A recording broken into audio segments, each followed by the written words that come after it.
Yo, yo, yo, what is up, my peeps?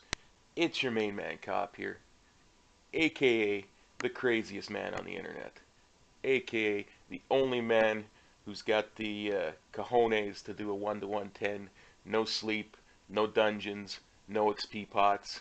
Well, that's coming up next week, but right now we're talking Blizzcon. And the reason I'm making this video, my good buddy Metro, awesome guy, every bit the pro, just an awesome guy. He made a video what he expects to see at BlizzCon. And I will put a link to that into the description. And this video is kind of a response to that. So I'm going to go through some of the things he says, what I think he might be mistaken about, what I think he's right about, what I think might happen additionally. So we're going to do that. And we're going to talk about a bunch of different things. So, first things first. Darn it. Most unprofessional man on the internet, ladies and gentlemen. There we go.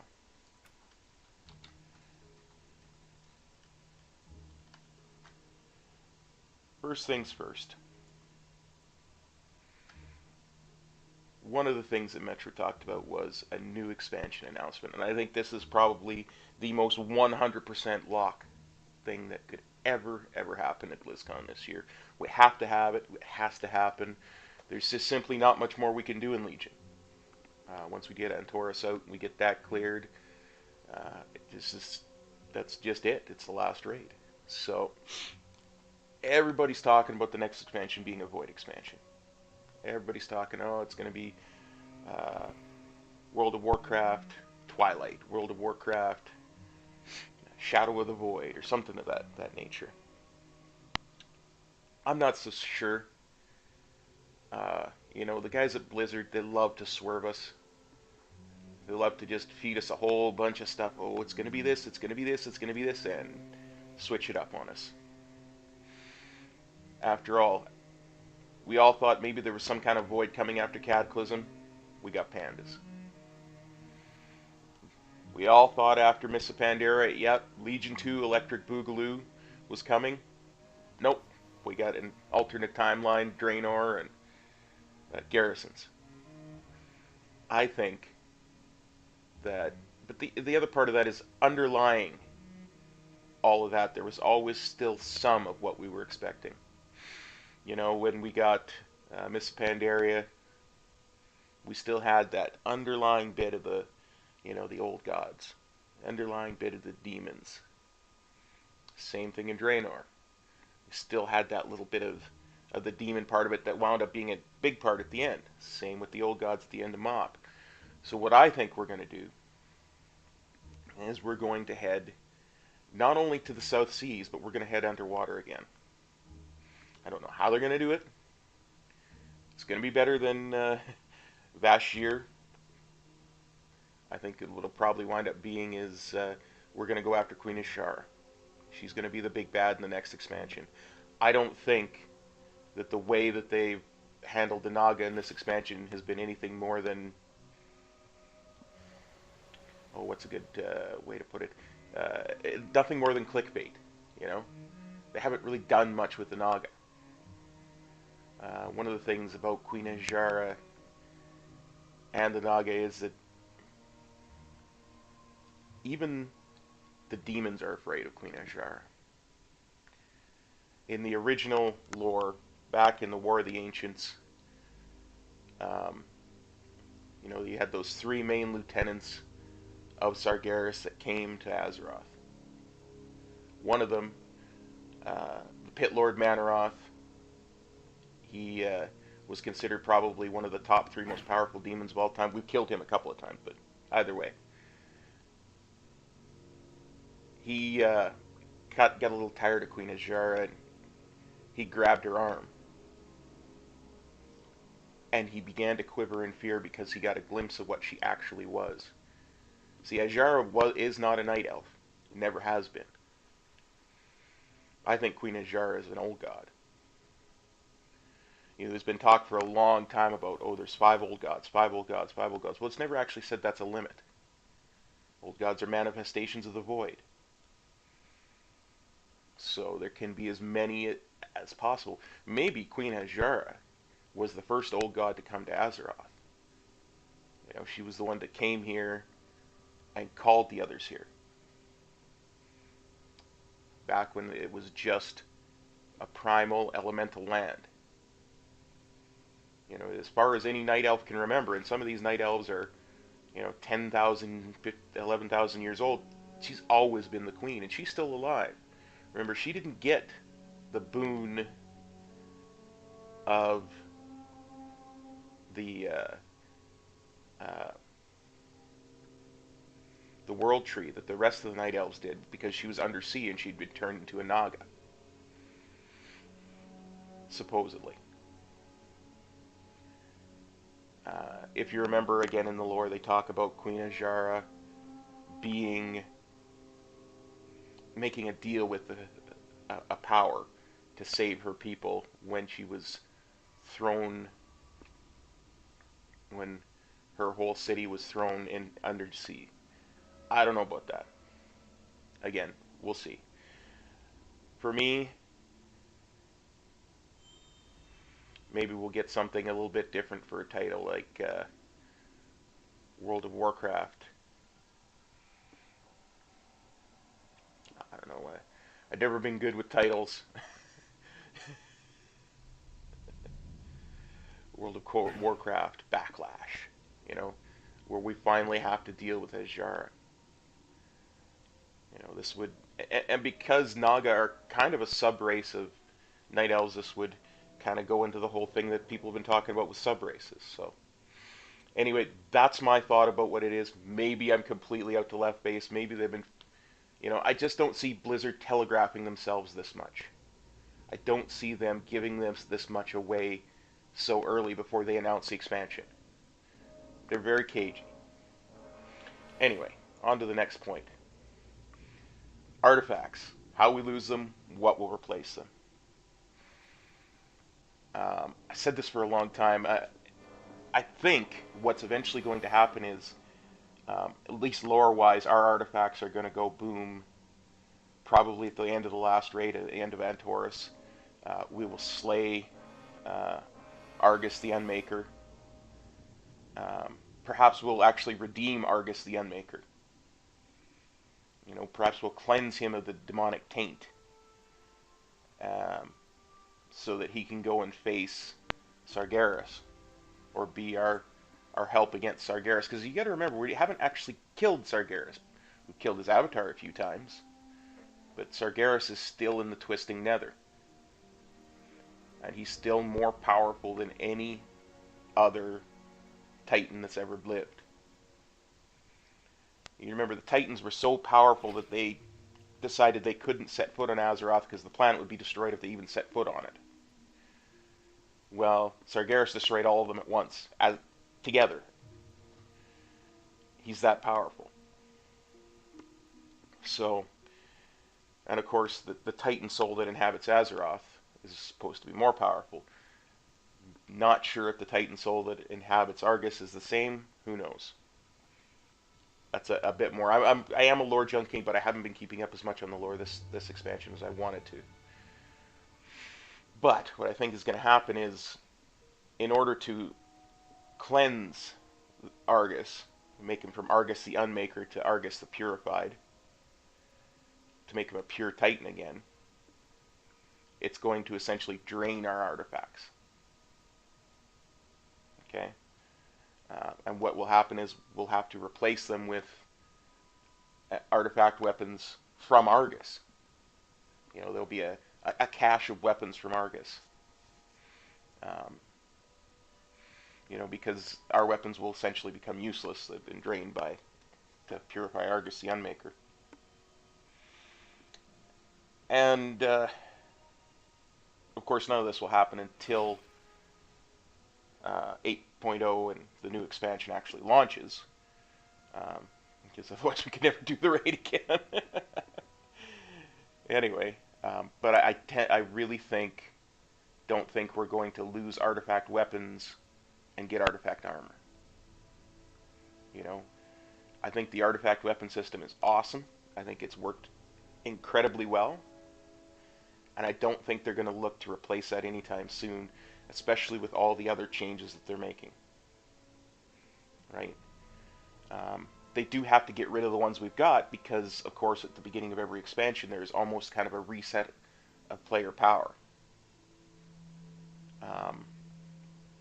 So there has to be something, which was interesting because at the start of the expansion, the next expansion, they're either going to have to make all the stuff that's in those artifacts baseline, so baked into us, or players at the start of 8.0 are going to, or start of the next expansion, are going to be far less powerful, and not even a little bit like they normally are, but they're going to be far less powerful than they were at the end of Legion.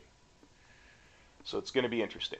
But that's my thought. We're going to get whole new artifacts that at this point have no lore, and there's going to be a bunch of rabble rousing of it from the community. Oh, these don't have any lore. Ashbringer has so much lore. But just needs to chill and calm down. The man makes the weapon, not the weapon makes the man. But that's my thought of what's going to happen. And that's from a lore junkie. Okay. One of the things Metro talked about is the Windrunner sisters, Jaina, and powerful women really taking a frontline presence in the next expansion, and I love this idea. One of the things that my first thought when I first saw that cinematic right before Vol'jin died, where he talked about the Loa, the spirits, telling him that the fate of the Horde would be tied to Windrunner. I don't think it was Sylvanas the spirits were talking about. I've never thought it was Sylvanas. I think what's going to happen is that Alleria is going to wind up being our war chief. Alleria is going to wind up leading the Horde because she's going to see exactly where Lor'themar and the Blood Elves have been coming from all this time. That's what the whole, she's essentially been soaked in void energy. And she's going to finally understand exactly what happened and exactly how these Blood Elves have been just trying to survive for so long. And she's going to offer to Blood Elves a chance to share in void energy, and that's how we're going to get the Void Elves. A way of curing themselves from being addicted to demonic energy. Because, there's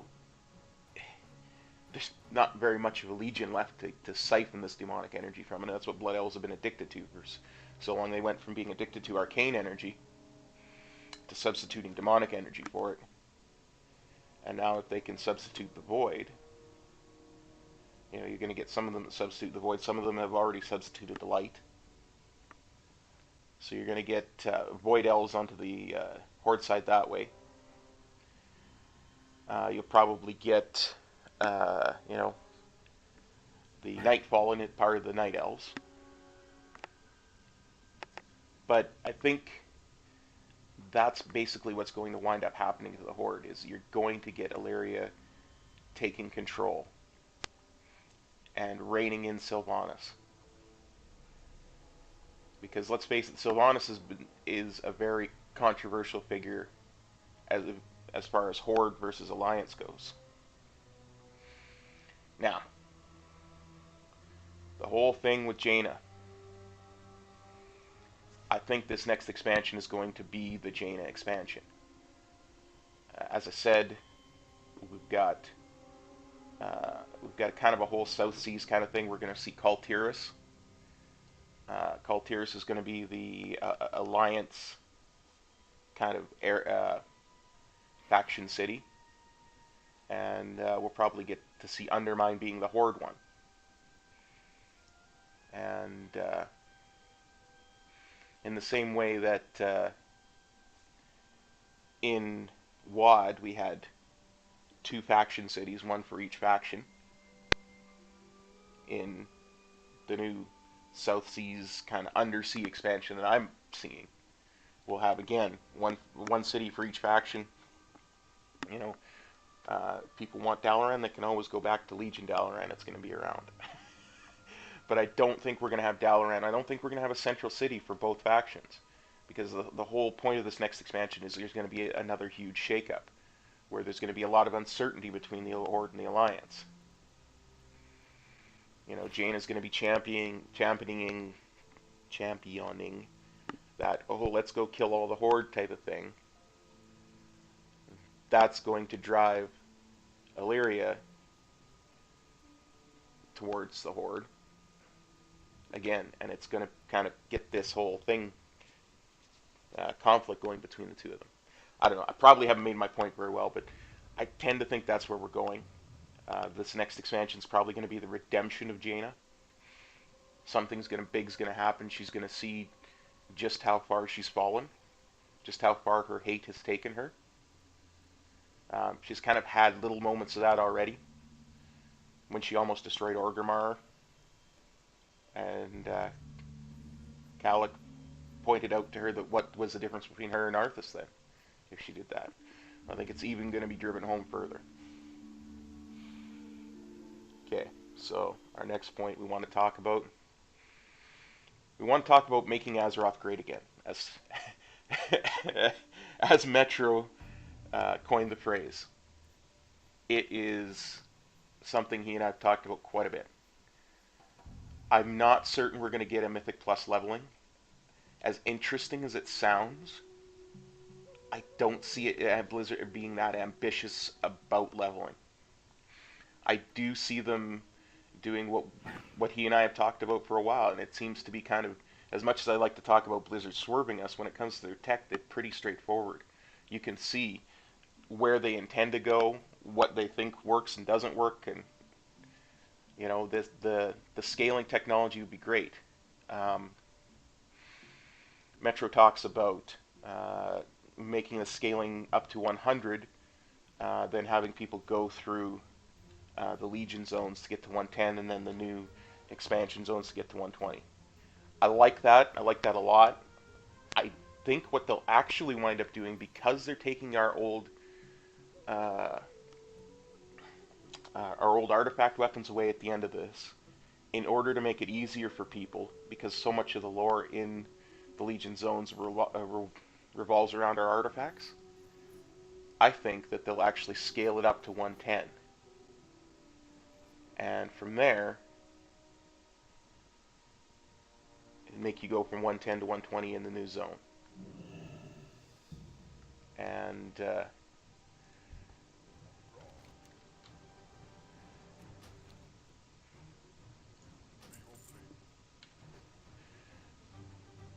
that way they will scale all the zones. So there will be a reason to go back and say you haven't finished all of Stranglethorn. You can go back and actually do all those Nesingwari quests and have rewards in them that are reasonable, right?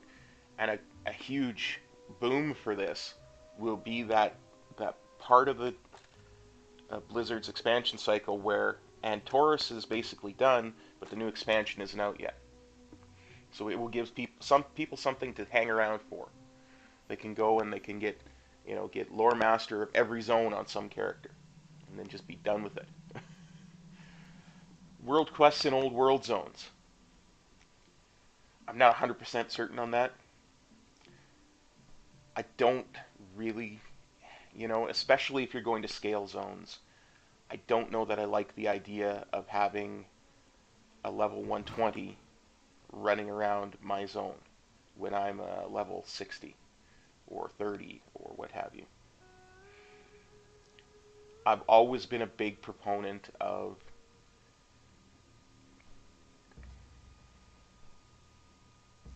see if I can put this properly, of phasing leveling. If they phase leveling, I have no problem with world quests being in old zones. you really, really need to. I mean, to me, leveling has always been a solo experience, especially since they nerfed a lot of the quests. You know, one of my biggest complaints, and I'm going to go off on a slight bit of a rant here, is cross-realm zoning, where in order to maintain the appearance, quote unquote, of having a full, vibrant community in every zone, Blizzard has set arbitrary numbers. Okay, so say Duskwood will always have, let's say 20, and I'm just pulling numbers out of thin air here, but there's always going to be 20 players. So if there's not 20 players on my realm, they'll start importing players from other realms to phase in until you will always see 20 players in that zone. That's artificial. I don't like it, and it makes the leveling. It's an artificial difficulty spike. If they want to put a difficulty spike in leveling, go with Metro's idea. Do the Mythic Plus leveling. I'll also have a link to that video where he talks about it.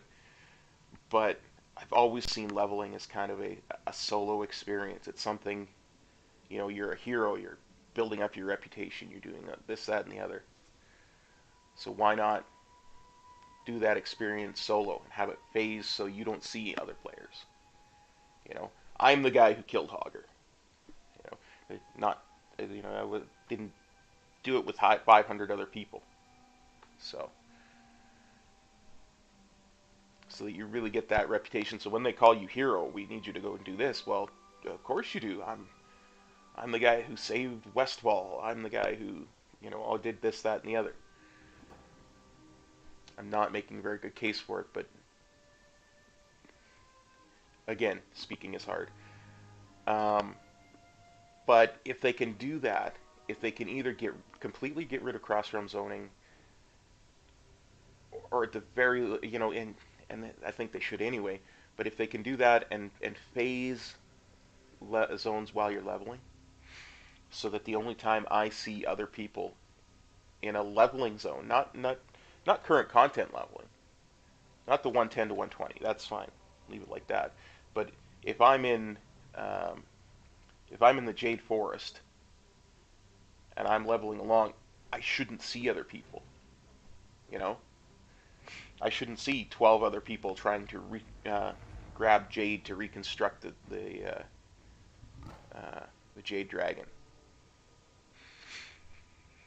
And I certainly shouldn't see a bunch of 120s coming around to destroy this void or that Naga thing or what have you. But once I get to that point where I'm 110 to 120, all bets are off. I'm going to have those advanced people in World Quest zones, no problem. So, that's my thought on that.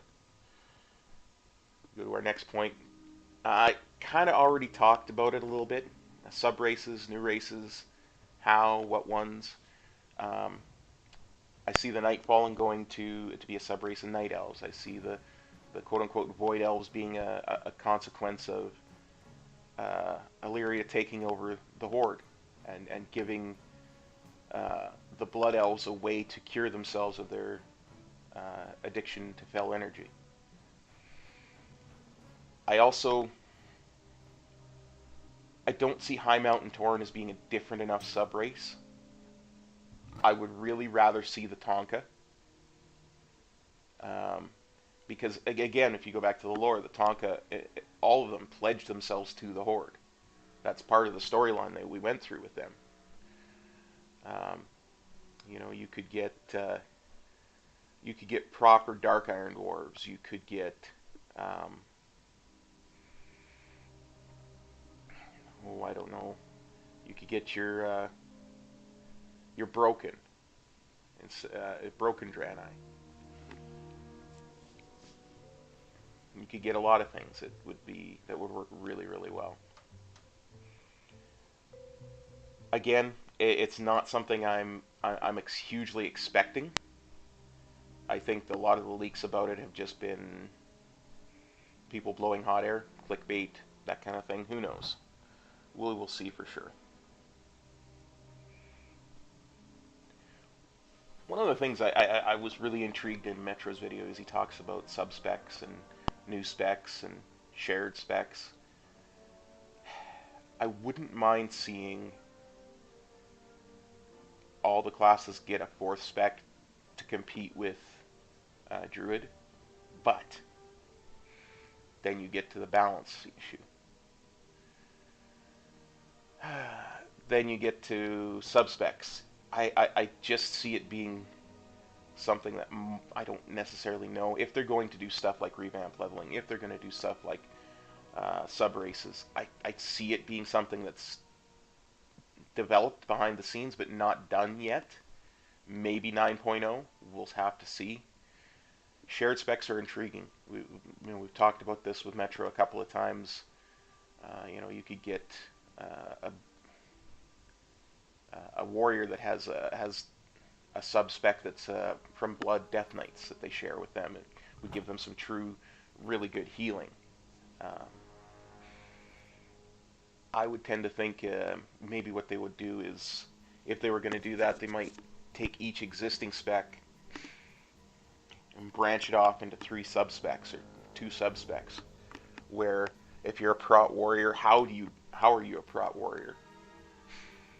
Do you embrace your bloodthirst and heal through damage? Do you go full tanky and your entire thing is about mitigating damage? They could do that. They could do what's another good one?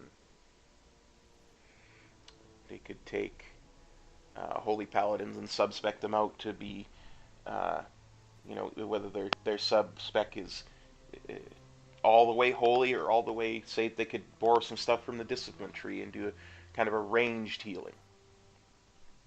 There's a lot of interesting stuff there. I don't know that they'll get it all in, and it's one of those things that I think, especially the way Blizzard looks at stuff, if they're not going to get it done properly, they're probably not going to include it at all and put it off for the next expansion, because they've got a lot of stuff that's probably going to come in this expansion. Now, on to some non-Warcraft stuff. I think Metro is entirely correct when he says the second Warcraft film is more than likely. I think Thrall, as he says, is entirely more possible than Arthas. If they were going to do Arthas, I wouldn't even go so far as to say the Warcraft 3 campaign. If they were going to do Arthas, I would see them do his young life.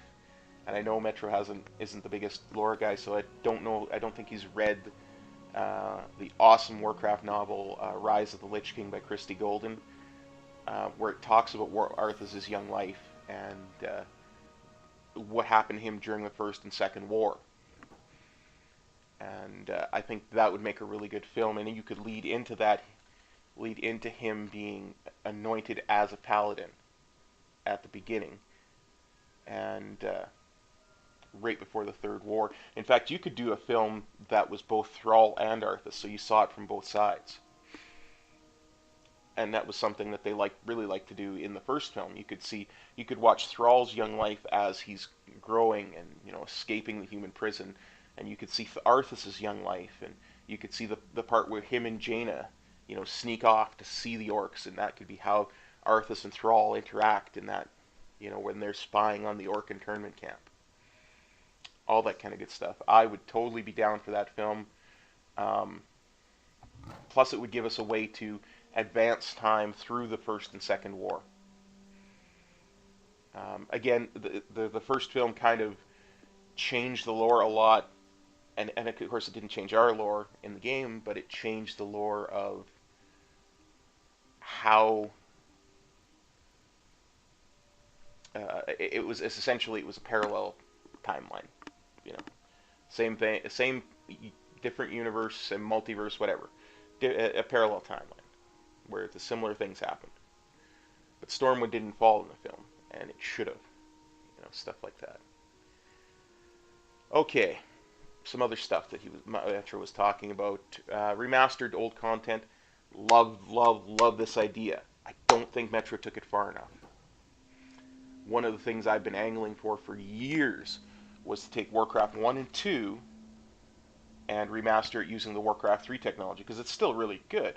But you can still play Warcraft 3 today and it still occasionally gets updates.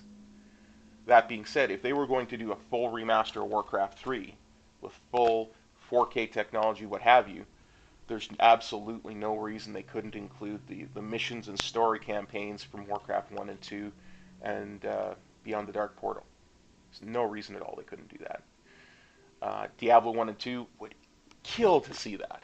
Kill to see that. Because I own Diablo 3, I've hardly ever played it. I just never really had the time. I've always been playing Warcraft, and I hate playing like the third game in the series before you played 1 and 2, but that's just me.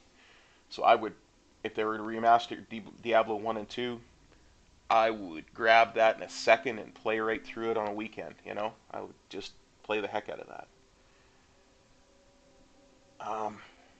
The only other things that, and Metro, one of the things he mentioned was, it doesn't really play Hearthstone. I do. I think we're going to see the next expansion announced for Hearthstone. I think it's going to be, it's going to maybe be something Deathwing themed. You know, we've seen a couple of Deathwing cards, so I'm not sure how they would do it. But maybe they'll actually, instead of theming it on Deathwing, they'll theme it on his human alter ego and use his original name, Neltharion. And you could theme it around Neltharion's lair and Deep Home, and maybe call it Digging into Deep Home, something like that. Now, the last bit, and this is probably about 2/3 of Metro's video, he talks about legacy servers. I think he's entirely correct in everything he says. I'm going to go too much into it because he gets very, very upset during some parts of it, because people don't think rationally when it comes to legacy servers most of the time. I think the only 2 cents I'll add on legacy servers is this. When legacy servers would happen, there either has to be, as he says, enough people who quote-unquote want it that it makes financial sense for them to develop it. The other problem with this becomes, if they're going to do legacy servers, how far do you go in progression? And what happens when you get to the end of that progression? Metro talks about taking 1 year to go through Vanilla, 1 year to go through BC, 1 year to go through Wrath, and maybe stop there or do Kata and Moth as well. Well, what happens at the end of that 5 years when you're done with Moth? We're going to be 3 expansions on then. So do you maybe go to WoD, and from there you go on to Legion? Which, you know, if we're 3 expansions on from that, then why not? Especially if WoD is only going to last a year. So one of the main problems a lot of people had with WoD was it lasted way too long. There wasn't enough to do. If you condense that whole expansion down to a year, it's a lot better of an expansion. And I don't think a lot of people, even Metro, give it enough credit for how good it could be if it was condensed. Or do you take the expansions, you do them naturally, where you take 2 years to go through the vanilla content, you take 2 years to go through the Burning Crusade content, the Wrath, the Cataclysm, the Mop. And by that point, we're, 8 expansions further down, and then who knows?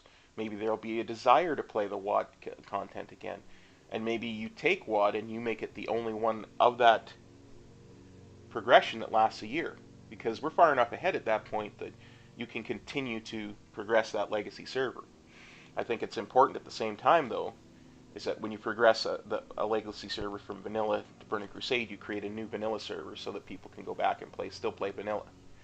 I definitely agree with Metro that one of the biggest things is you should still be able to play vanilla legally without violating the Blizzard terms of service and within Blizzard's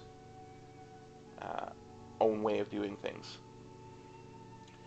So that is my response to Metro's awesome thoughts on what can and will happen at BlizzCon. What are your thoughts? Leave them in the comments below. Go watch Metro's awesome video that this is a response to, and leave your comments there as well. I will put a link in the description, and I'll pin a comment with a link in it as well. Thank you all for watching. This is your main man cop here, and hopefully we'll see you a little bit later today when I do a bit of streaming. We're still grinding some AP, trying to get that weapon up to 70. We're at 68.5, so we're going to do everything we can to get it to 70 before next Tuesday. That's going to be hard because BlizzCon's the next couple of days, but we're going to do it.